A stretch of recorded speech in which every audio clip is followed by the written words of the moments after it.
Hey, what's poppin'? It's your boy JD Comedian. How y'all doing? Now, one of the last story times I did, I told you about this sister who had a daughter who was an unbeliever and who would come to the hall dressed in all type of inappropriate fashions. Inappropriate.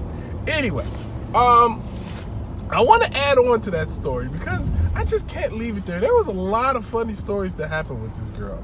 So, okay, once again, just a refresher. She was older than me. She would come to the hall, and if dressing inappropriately would stumble brothers, then this girl was coming to the hall handing out black ice, banana peels, and socks on hardwood floors. Because, I mean, brothers were stumbling left and right.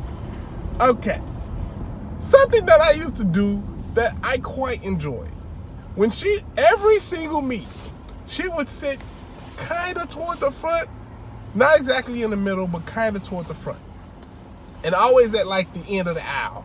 And every single meeting, it never failed, at least 2 to 3 times, she'd have to get up for some reason and go in the back. Maybe she was going to the bathroom, maybe she was going to take a phone call, I don't know. But she always would have to get up. And when she would get up, and she'd be the only one walking down the aisle, I mean, every brother in the hall was like, God damn. You know, like everyone.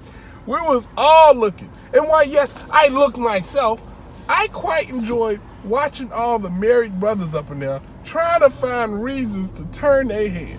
I'm talking about everybody was getting sick, coughing, pulling out little mirrors.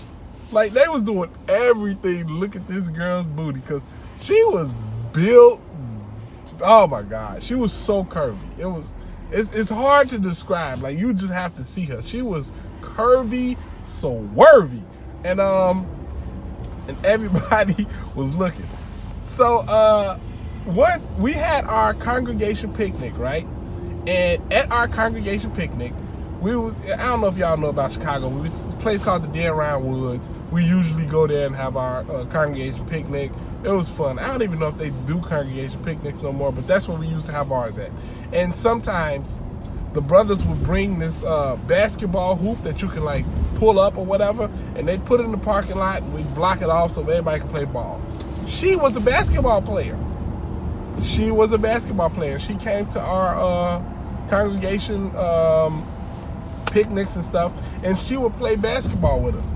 Now, every single brother in the Kingdom Hall was trying to guard her. Everybody. Oh, I got her. I'm like, boy, y'all are some freaking perverts, bro.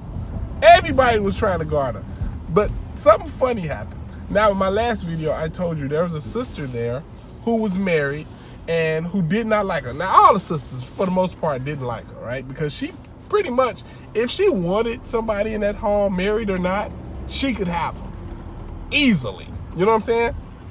And while they were playing basketball, there was this one particular sister who really didn't like her and who had no problem showing her that she didn't like her. And she was married to this other guy who played basketball, was cool with everybody. But so she's sitting there watching us play basketball, and he's guarding her. I see her fold her arms up. And this girl, she tried to do like a little move and shoot the ball, and dude blocked her shot. Wow! Like, knocked it all out of the park. Everybody was laughing and just having a good time. But she's sitting there, yeah, baby! Yeah, baby! You know what I'm saying? This is the wife I'm talking about, right?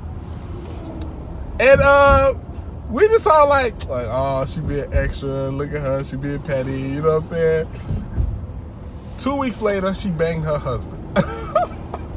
2 weeks after that day, she banged her husband.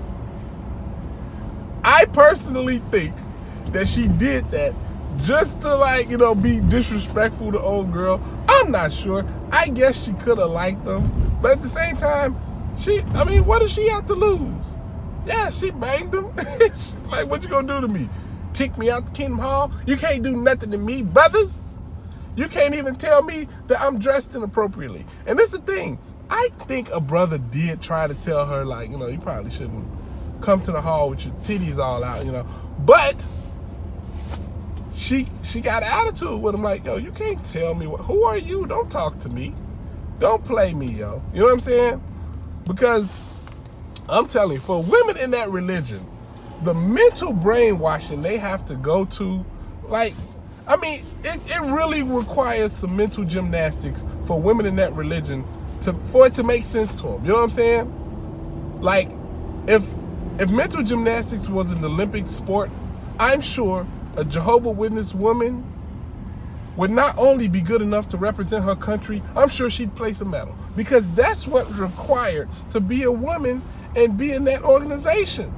And she just wasn't for it. She was like, nah, you can tell them that, but I'm not going. You know, like, she had pride about herself. She knew she was smart. She knew that she could control any situation, especially with how thirsty them brothers was, you know? Like, for example, there was an elder at my hall who could not read. I know I made a video about it back, you know, in my old videos where I was talking about him and I was joking and whatnot, but he actually could not read. He was not good at reading or giving speeches. And there was a sister at our hall who was not a born-in Jehovah Witness who went to school and had a master's degree. I don't know what it was in. It might have been like business or something, but she was a professional's professional. She could talk, she was smart, and she was well educated. But because she had a vagina and she didn't have a penis, they thought it was more important. They thought it was better for her to have a submissive role and for this other elder to be in charge of disseminating what the governing body is trying to tell the people. And this brother could barely read. So you can miss me with all that, you know, women need to be in subjection to men. No. This sister had, this woman who was an unbeliever at our hall, it was something everybody respected about her. Even if you didn't like her, you had a certain level of respect for her because she did not care or cave to what the men were saying and doing in that congregation. I can't speak any highlier of her. No, that's not a word. I don't care. I make up my own words sometimes. I'm not good at words either. I'm sorry. But he was bad. I'm talking about he could not read the word the. He'd be like, "Tuh-eh?" I'm like, oh my God, this dude. Anyway, it's your boy Jay the Comedian. I hope y'all having a great day. Holla at your guala. Deuces.